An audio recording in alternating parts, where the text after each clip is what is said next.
అధ్యక్ష మేము అందరం మొదటిసారి వచ్చాం అధ్యక్ష శాసనసభ కొంచెం టైం ఇవ్వండి అధ్యక్ష.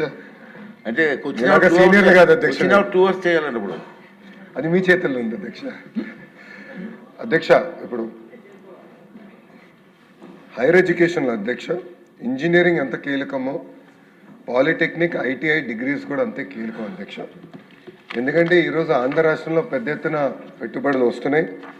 ఆ పెట్టుబడులకు అనుసంధానం చేయాల్సిన అవసరం ఉంది అధ్యక్ష. ఎందుకంటే ఉత్తరాంధ్రకు వచ్చేగల ఒక డేటా సిటీ కానివ్వండి, ఒక పక్కన ఇంకో పక్కన ఫార్మా సిటీ కానీ, ఒక స్టీల్ సిటీ కానీ, మెడికల్ డివైసెస్ సిటీ కానివ్వండి, ఇట్లా అనేక పెద్ద ఎకో సిస్టమ్స్ మనం ఏర్పాటు చేస్తాం జరుగుతుంది అధ్యక్ష. అధ్యక్ష గతంలో నేను చెప్పాను ఇక్కడ వర్టికల్ హారిజాంటల్ ఇంటిగ్రేషన్ అనేది చాలా చాలా అవసరం. ఒక క్లస్టర్ బేస్డ్ అప్రోచ్ అనేది ప్రజాప్రభుత్వం తీసుకుంటుంది అధ్యక్ష.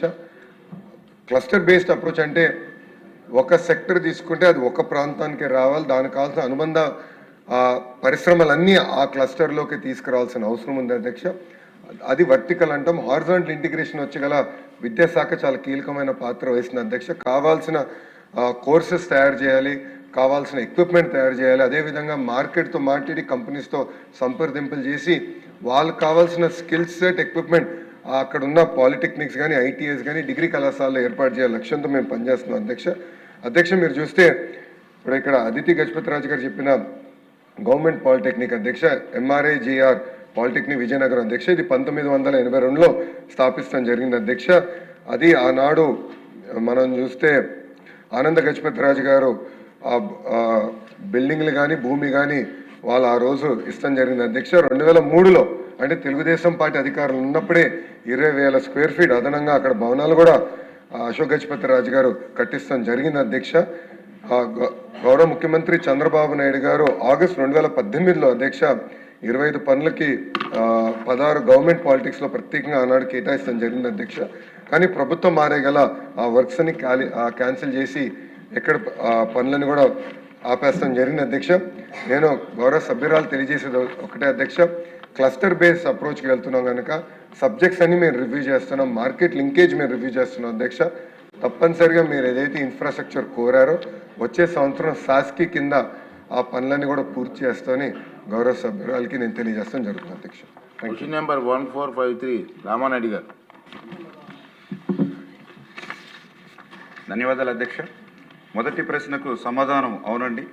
రెండవ ప్రశ్నకు సమాధానం 3 ఇన్లెట్ల పునర్నిర్మాణానికి 1.40 లక్షల అంచనా వ్యయంతో ప్రభుత్వం జీవో 519 26/9/2025 ద్వారా పరిపాలనా ఆమోదం ఇవ్వడమైనది. టెండర్ల ప్రక్రియ పూర్తయి ఏజెన్సీలు ఖరారయ్యాయి. పనులు త్వరలో ప్రారంభించబడతాయి. 7 ఇన్లెట్ల పునర్నిర్మాణానికి 180.91 లక్షల అంచనా వ్యయంతో ప్రభుత్వం జీవో 555 15/10/2025 తేదీ ద్వారా పరిపాలనా ఆమోదం ఇవ్వడమైనది. ఈ పనులు కూడా త్వరలో ప్రారంభించబడతాయి. రామాంజన గారు. నమస్కారం అధ్యక్ష. మా భీమవరం పట్టణానికి ప్రధానమైన ట్రైన్ ఎలందూరు ట్రైను. అది భీమవరం పట్టణం నడిబొడ్డు నుంచి వెళ్తుంది. ప్రతి సంవత్సరం ఫ్లడ్ వస్తుంది. స్లూయి చెయ్యి కూడా పనిచేయవు. దానివలన ఏమవుతుందంటే ఆ స్లూయిస్ పనిచేయకపోవటం వలన పట్టణం మీదకి వరద నీరు వచ్చి పట్టణం మునిగిపోతుంది. కొన్ని వార్డులు, ఆ వార్డులో వాళ్ళందరినీ తీసుకెళ్ళి పునరావాస కేంద్రాల్లో పెట్టి వాళ్ళకి భోజనాలు పెట్టి వాళ్ళకి నష్టపరిహారాలు ఇచ్చి ఇంత ఖర్చు పెడుతున్నారు. చిన్న స్లూయిస్ పనిచేయకపోవటం వల్ల ఈ ఎలందూరు ట్రైన్ అనేది చాలా ప్రధానమైనది. 60 కిలోమీటర్ల పొడవు ఉంది. దీన్ని ప్రక్షాళన చేయవలసి ఉంది. దీనికి ఈ ట్రైన్లో ఇప్పుడు కొత్తగా కిక్కీస్ పట్టేస్తుంది. ఇది ఎర్రకాలం ప్రధాన కాలం వరదంతా కూడా ఈ ట్రైన్ ఏమిటనే గోదావరి అంత వేగంగా వెళ్తుందండి. ఇక్కడ దీనికి ఆ కిక్కీస్ కూడా తీసే ప్రయత్నం చేయాలి. ఇంకొక సమస్య ఏమిటంటే జిఎండ్వి కెనాల్ మీద భీమవరం మధ్యలో నుంచి వెళ్ళింది. ఆ కెనాల్కి వంతెన కట్టినట్టయితే 1 టౌన్ నుంచి 3వ పట్టణానికి వెళ్ళడానికి 4 కిలోమీటర్లు కలిసి వస్తుంది. డబుల్ లైన్ బ్రిడ్జి ఏర్పాటు చేయాలని, ఈ స్లూయిస్లు వెంటనే ఏర్పాటు చేయాలని గౌరవ మంత్రి గారిని కోరుతున్నాను.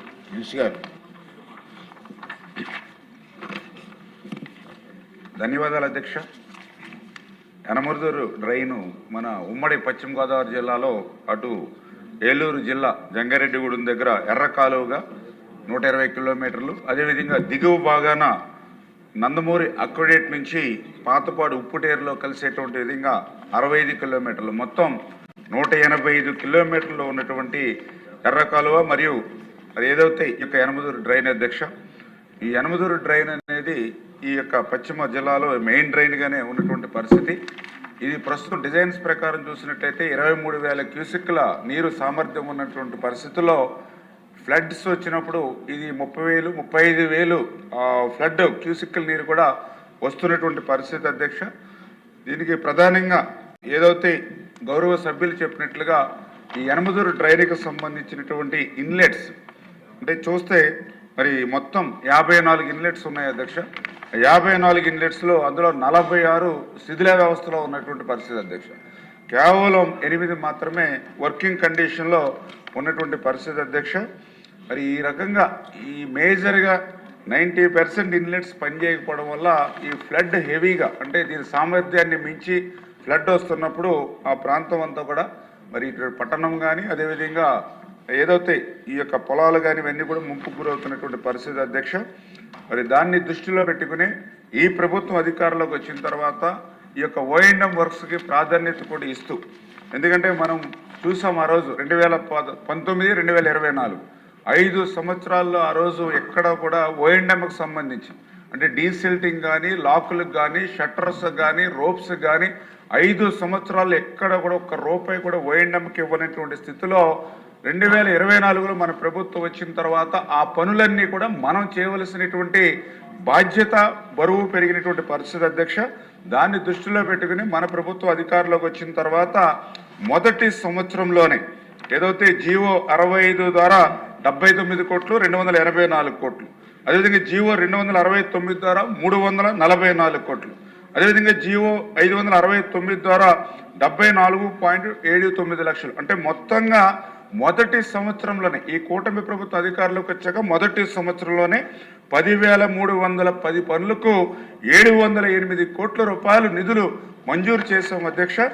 ఈ యొక్క నిధుల్లోనే ఈ యొక్క యనమదురు డ్రైన్కి సంబంధించి 519 జీవోలో 1.40 కోట్లు, ఇది 3 ఇన్లెట్లు మరి దాన్ని బాగు చేయడానికి, అదేవిధంగా 555 జీవోలో 1.8 కోట్లు, ఇది 7 ఇన్లెట్లు పునర్నిర్మాణానికి ఉపయోగపడతాయి అధ్యక్ష.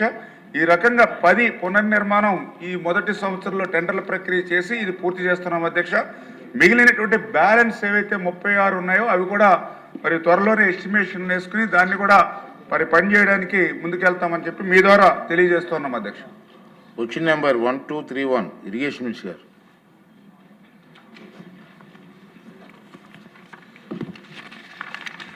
ధన్యవాదాలు అధ్యక్ష. మొదటి ప్రశ్నకు సమాధానం అవునండి, రెండవ ప్రశ్నకు సమాధానం అవునండి. 4 పంపుల్లో కేవలం 2 పంపులు మాత్రమే పనిచేస్తుండటంతో రైతులు ఇబ్బంది పడుతూ ఉన్నారు. 3వ ప్రశ్నకు 4వ ప్రశ్నకు సమాధానం మరామతులు చేపట్టడానికి సంబంధించిన అంచనాలు పరిశీలనలో ఉన్నవి. వెంకటేశ్వర గారు. ధన్యవాదాలు అధ్యక్ష. మంత్రి గారు చెప్పినట్టుగా 19-24 మధ్యకాలంలో ఏదైతే వాళ్ళ కొవ్వూరు నియోజకవర్గంలో లిఫ్ట్ ఇరిగేషన్ APSIDC ద్వారాగా 5 స్కీమ్స్ ఉన్నాయి అధ్యక్ష. కుమారదేవం, బ్రాహ్మణగూడెం, చాగల్లు, ఏగేశ్వరం, పైడిమెట్ట. ఈ 5 కూడా చిన్న చండకారు రైతులందరూ కూడా గోదావరి వాటర్ ద్వారాగా ఈ లిఫ్ట్ ఇరిగేషన్ ద్వారా వచ్చేటువంటి వాటర్ అనేది తీసుకుని పంటలు పండించుకున్నటువంటి పద్ధతి గత కొన్ని సంవత్సరాలుగా కూడా కొవ్వూరు నియోజకవర్గంలో ఉంది అధ్యక్ష. అయితే వీటి కనీసం గత 5 సంవత్సరాల కాలంలో వీటి గురించి కనీసం ఏమాత్రం కూడా ఎక్కడ కూడా పట్టించుకోలేదు అధ్యక్ష.